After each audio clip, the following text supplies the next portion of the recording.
Hello, hello, and welcome to the Astrology Channel. This is me, Joji, and I'm here with my good friend Kyle, as always. Hi, Kyle. Hi, Joe. How are you? I'm good. It's been an alright time. Could be better, but it could also be worse. So it's all right. But anyways, what's happening this week, Kyle? Sure. The main event this week is the solar eclipse in Libra. Delightful. We also have a Mars Mercury square. We have Jupiter not stationing retrograde yet, but it is on its station degree and it is super, super slow right now. And then we have what I'm going to call the unholy trinity of a trine between Mars in Cancer, Venus in Scorpio, and Saturn in Pisces. Well, with that, let's get to the week at hand. Our first day of the week is Monday, as it always is. Today is September 30th. The moon is waning, moving towards an eclipse in Virgo. She's in her element, in her sign. She is in Venus's decan in terms, applying towards a simultaneous Mars sextile and a Saturn opposition. The moon kind of enclosed by the malefics a little bit and moving towards an eclipse, which is not super exciting for the moon. It's an interesting day. The eclipse is not really happening just yet, but we're slowly but surely, well, not really slowly because the moon is fast, but we're moving towards it. It's happening this week. And so in the image I had this lady finding out that there's this hole in her land where people are just been dumping a whole bunch of trash in, and she's rightfully very upset about that, but doesn't necessarily look like she's doing anything about it. She's not picking the trash. She's just pissed that somebody's doing all of that stuff. Who that person is, no one knows. I think the big sense of the day can be that discovery of maybe there is somebody or something polluting your sphere. The quest to finding out who or what that is might be really important, especially as we're heading towards eclipses, because it is a south node eclipse. One thing that can come with those is that we're dumping things out. We're trying to clear out space, getting rid of a lot of things. And I think one good thing to get rid of right now might be this garbage, whatever that garbage might be. Yeah, I think the moon in Virgo being opposed by Saturn is very, like, processes are definitely being interrupted. Like having the capacity to only maybe pick up this or that item, but the ocean is full of garbage. What do we do? And as we're building towards the eclipse, the moon is waning in light. There's that sense of wanting to disassociate from it, almost like it's just too big for problem. I can't deal with this. I would advise to, maybe as much as it may feel like self-defeating or like, oh, what's the point? I can't fix this whole mess. Do what you can. One piece of trash at a time is about all you got. Use what you got. Use your little extendable arm pincers. Yeah, so we're going to go ahead and give it a good 4 difficulty score. It's pretty rough for both the luminaries in general, building up to eclipse season. Saturn opposition is not helpful. And we are switching the verbiage from agency to utility. Utility is a little more precise, maybe. Like how useful is a setup and how much is there that can be done is probably a more precise way of describing how different alignments might be understood. Yeah, definitely. Yeah. I feel like it's a good also address electional astrology reading versus like transit reading. It's like, what can we do with these transits versus what are these transits doing to us? Well, we're giving it a 2, though, on the new utility meter, because there are some things you can do with it. There's some trash to pick up, and there's a big old hole in the sky coming up for us to throw it in. Well, moving on to our next day is October 1st. This is, of course, our Mars day. It is our Tuesday. Mars still fallen in Cancer in his element, the water sign. The Mercury's decan in terms, departing from a Saturn trine and a moon sextile, and soon receiving a square from the sun. We have Mars in Cancer, which is already going to have trouble making decisions about which battles to fight.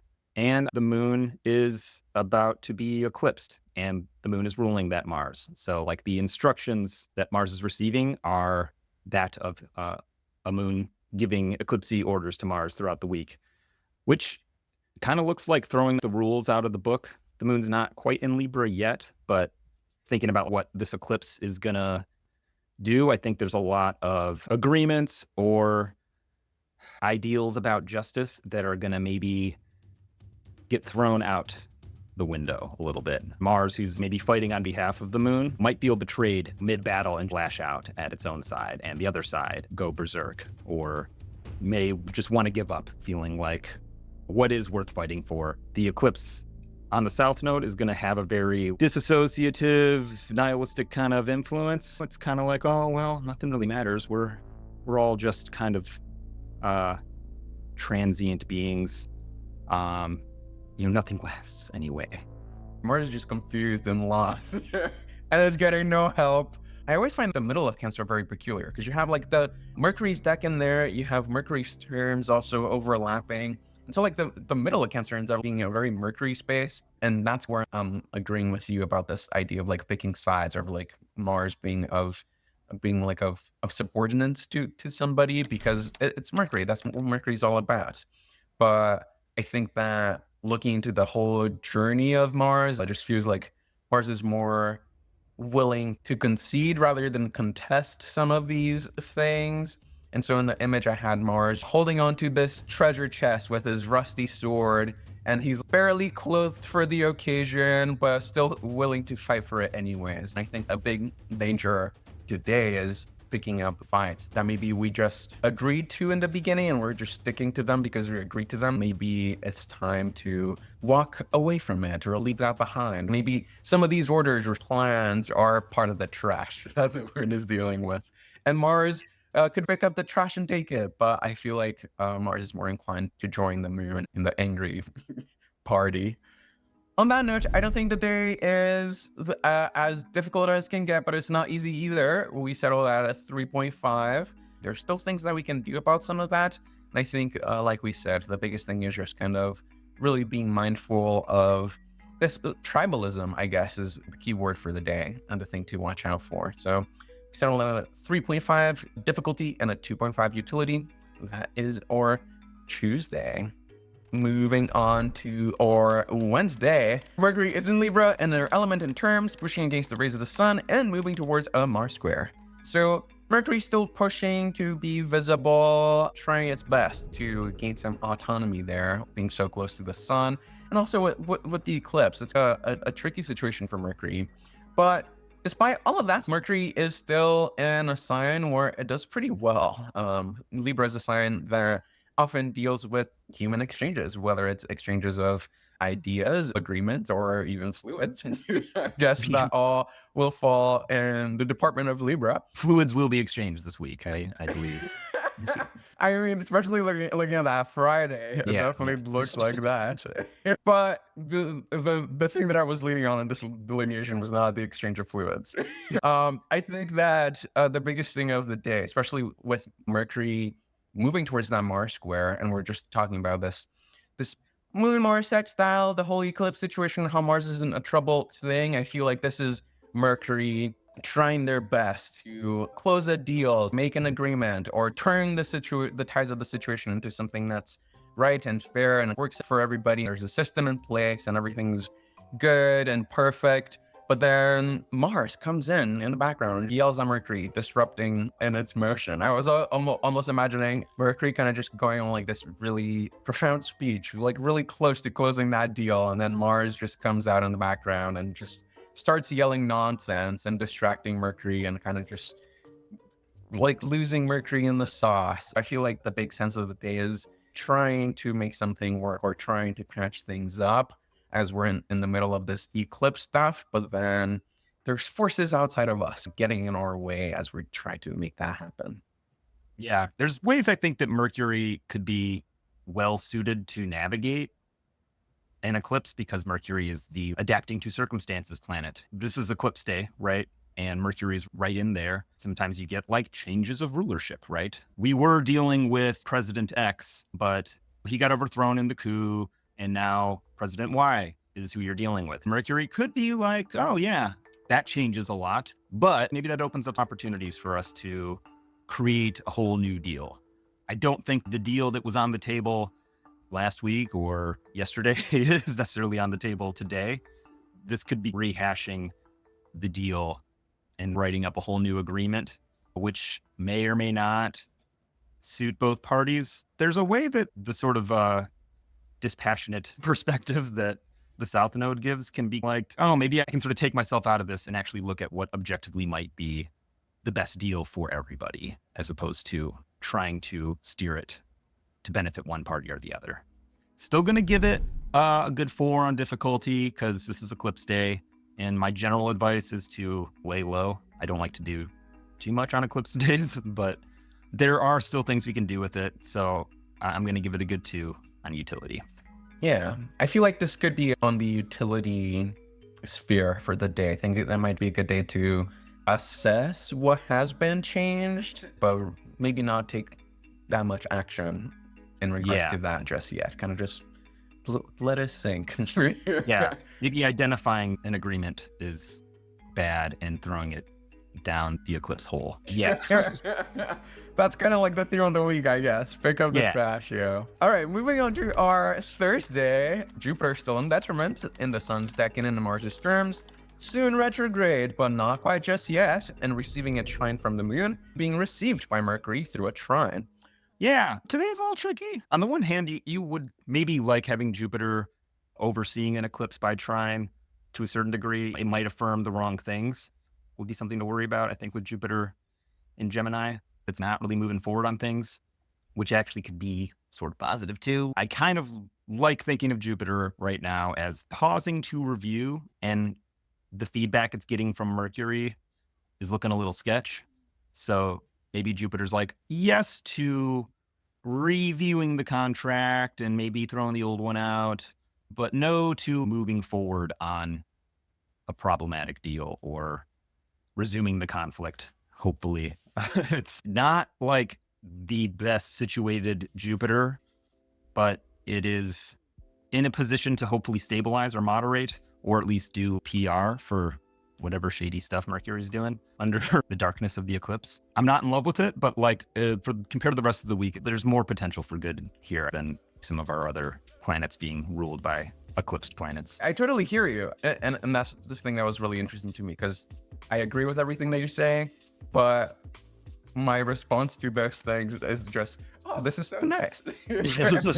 One of the things we've been talking about with Jupiter and Gemini is that Jupiter is just like so busy. There's just so many of these things, and Jupiter's just like in this ocean of problems and paradoxes and things to sort through. And I think that the sun or the eclipse kind of being trying to that and kind of like shutting down the lights on some of these things can be good to usher Jupiter in this retrograde. It's almost like the things that are not working or the things that are clearly toxic to Jupiter's situation, or they're just not going to survive past this eclipse. And that's not going to be a fun walk in the park, but it's something that gives Jupiter the direction to redirect itself. In the image, I was kind of envisioning like all these people coming in to help Jupiter sort through all these boxes and to start putting these gears together and to just really start get the ball rolling. And it might look like a lot of commotion, a lot more movement, but really what we're doing is what we had to do to begin with. We're going back to do things the right way.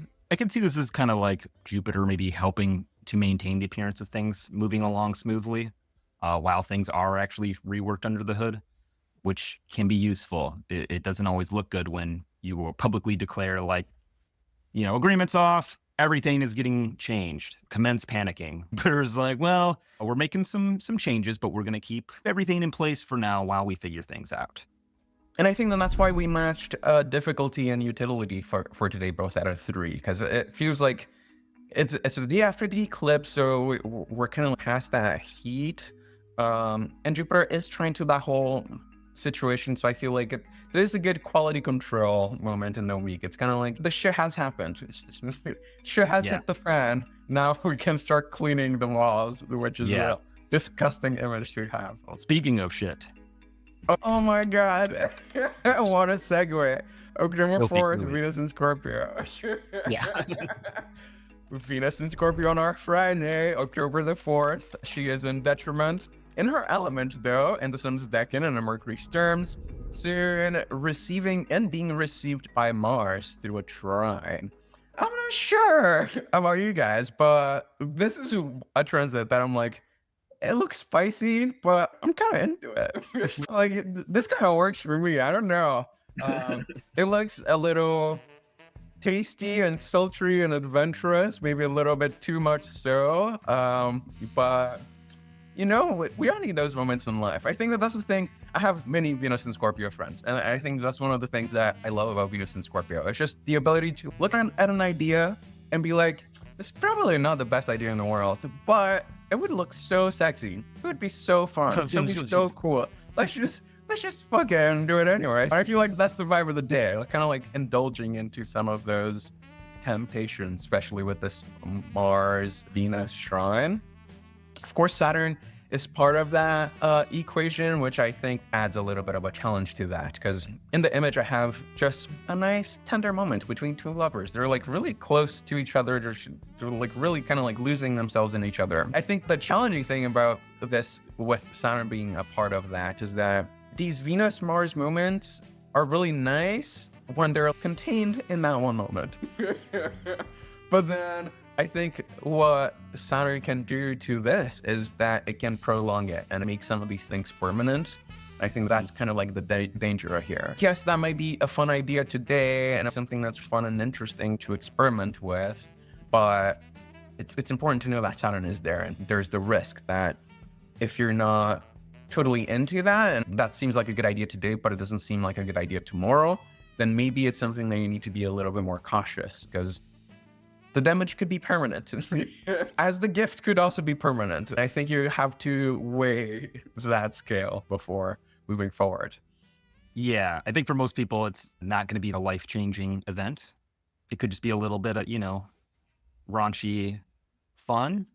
And maybe Saturn being there in part of the unholy trinity is like having a safe word. Getting carried away with your passions can be a lot of fun when it's in a safe context, but just making sure that you put bumpers on the lane for this one. I think the thing with Venus and Scorpio and having triplicity in Scorpio is that Venus is not incapable of finding pleasure or making connections. It's just they end up being a little intense and potentially toxic. The potential for getting carried away with the passions are super there, and we don't want anyone to get hurt, even if it feels good. The pain maybe feels a little too good right now. Just keep an eye on the long term, and be safe, have fun, but be safe. I love how Venus and Scorpio made our horoscope definitely not PG-13. It's a little hard to talk about this one. We're going to go ahead and give it a 2.5 difficulty. It's not inherently difficult as long as you don't get too carried away, and like a lot of fun you can have with it. We're giving it a 3.5 for utility. Just be safe, have a safe word, and don't put your face on any videos or anything that you don't want to be seen. Oh my God. I don't know. No sex tapes today. Yeah. It's the theme of the day. Super fun, but just wear a mask. I don't know. Oh my God. The kind of delineations you don't get anywhere else. Well, let's move on to our Saturday, a much gloomier mood. Of course, this is our Saturday with Saturn in Pisces, Peregrine, out of element, in Jupiter's decan, in terms. Not much has changed there, but Saturn has recently been received by Venus through a trine, and soon being received by the moon also through that same trine, while also being in Mercury's antisho. There's a lot going on with this one, and a lot of it ties into the unholy trinity. Saturn is how we bind ourselves to things, in an agreement, in servitude. There is a risk of binding oneself, making a commitment to a toxic relationship or situation.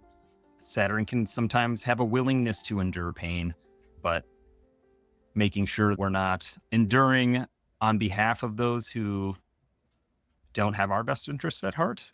It might feel really hot and kinky right now, but note how you feel afterwards. Are you getting good aftercare, or are you getting good, making commitments based on something being super hot and passionate right now is maybe not a good indicator of how it will be long term, because passions arise and fade away, and they arise again like the tides. So having a perspective on that and not getting carried away. Otherwise, good for very cathartic BDSM, perhaps. Um, yeah, cool. I love that. I love how the week Congrats. starts with taking out the trash and ends with BDSM. That's fantastic. Uh, I was personally taking this on a slightly different direction, which I think really kind of like goes in sync with this because I was thinking more so about like, the whole Saturn journey that we've been in for the past little while. This is Saturn getting pretty close to being out of retrograde. We only have 40 days left of Saturn retrograde. I was just feeling into like maybe this is the moment where Saturn is starting to get that wind under her sails. We don't see the shores of that aforementioned Piscean shore that seems like it's always promised that we'll arrive there. We never truly get there. And I feel like that's some of what you were saying with this idea of, oh, we're feeling really good now. We're getting a little bit of momentum in there. But the danger is getting a little bit overconfident or feeling like this good moment is how it's going to be forever. I think that's the thing to keep in mind. Saturnian people might be getting a moment of grace, but the story is not entirely done yet. There's still more things to pen out. And on that note, I think that things are not too difficult for Saturn. It could be a lot worse. We went with a 2.5 in difficulty because, like you said, Saturn is starting to pick up speed, hence why we were a little gracious with utility this day. We gave it a 3.5, and mainly because of some of that reception situation with Venus and the Moon providing help. It's really a good time for Saturn to just like feel good in its body and feel good in its space. Maybe a little sexy also. Watch the movie Secretary. I think we'll describe this trio pretty well. Nice. I'm curious now. All right, sweet. Well, moving on to the last day of our week. It is October 6th, or Sunday. Sun's not looking so hot. Not at all. It's had much better moments. The sun is fallen. It's in Libra. It's out of element. It's in Saturn's decan and in Mercury's terms. It's moving towards a square to Mars and soon being received by Saturn through this weird Antisha thing. The sun's condition is pretty laid low. This is making me think about possibly like committing yourself to an agreement that is really not like suited to you, subsuming yourself to a contract that really isn't like for you at all, or like not being able to tell the difference and not even really wanting to try too hard at it. Sun South Node can be a little like, oh, well, I'm kind of invisible anyway, so, who cares? You might care later. I think my advice is to make sure that your expectations about any arrangement are explicitly stated and agreed upon, and not just assuming that they were implied. Sometimes things do have to be spelled out, and it's not weird or awkward to do that. It's actually a good idea. Yeah, totally. And I think that that's a bit of the thing being addressed today. The struggles of being a leader, or what happens when a leader fails, or what happens when a leader is not capable to lead. And I think that's really the core of the theme today. In the image, I have a king bowing down to a peasant. And I think there's one way that we can read this word, like, oh, the king is being humbled down. Maybe it will learn how it is to be an average person and make better choices in that regard. But I think that the other way to read this too is that maybe it's the beggar who is put in a position to lead on this day. And what happens when you don't have that experience behind your back to all of a sudden have to be the person spearheading this venture? And I think that that's kind of the struggle of this Sunday, is just maybe just feeling the weight of leadership. And I think that's the main thing that I was drawing on that from, is just the Saturn Sun Antisha, because technically the sun is being received through that, because Saturn is exalted in Libra and all those things. This reception is less like, hey, things actually surprisingly work out, and more of a like, you have to figure this out. Like, you're not in this position. This is what you signed up for. You better show up. And that's why we gave it a pretty steep difficulty rating for today. We gave it a 4 difficulty and a 1.5 utility. I think that's really just reflecting some of these issues that we've risen. It's tough being a leader sometimes.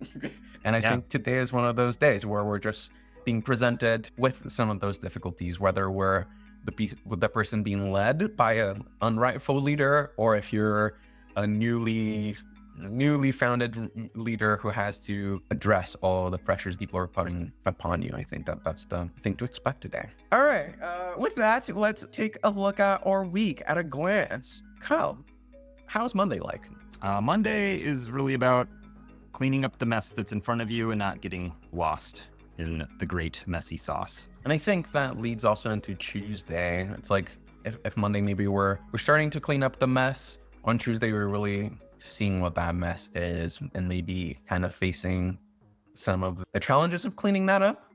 Wednesday, we're maybe throwing out the old contract and considering the negotiation under new terms.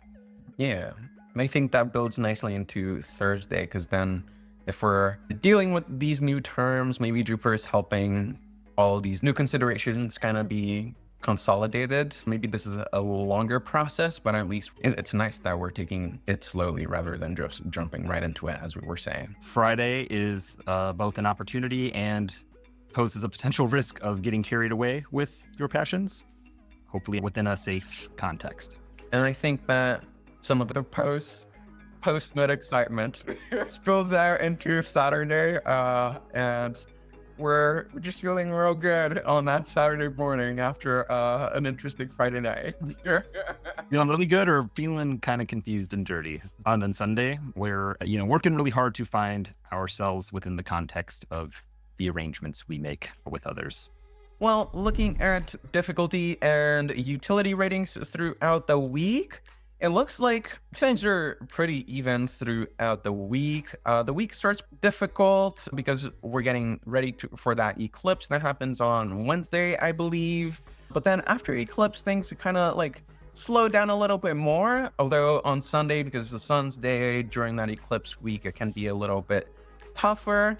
As far as utility goes, we really kind of want to keep things centered around Thursday, Friday, Saturday, because it seems like those are the best days of the week to get stuff done. Although there's a brief moment of utility in the early week too, but because the moon is waning heavily and getting ready for an eclipse, it's best used for the getting rid of things, not to start new things. So we'll give it an overall of 3.5 difficulty, pretty high, and maybe a 2.5 in terms of utility. There are things to be done. All right, well, guys, this is our week of September 30th and our first week of October. I hope you guys are having a nice life. Don't let the eclipse fuck you up too much. Everybody will survive past this. Get sexy on Friday. Well, if you want a reading with me, I am Joe G, and I'm at themercuryrising.com. I'm Kyle Pierce. I'm at kylepierceastrologer.com. And we'll see you next week. See you next week. Ta-ta for now.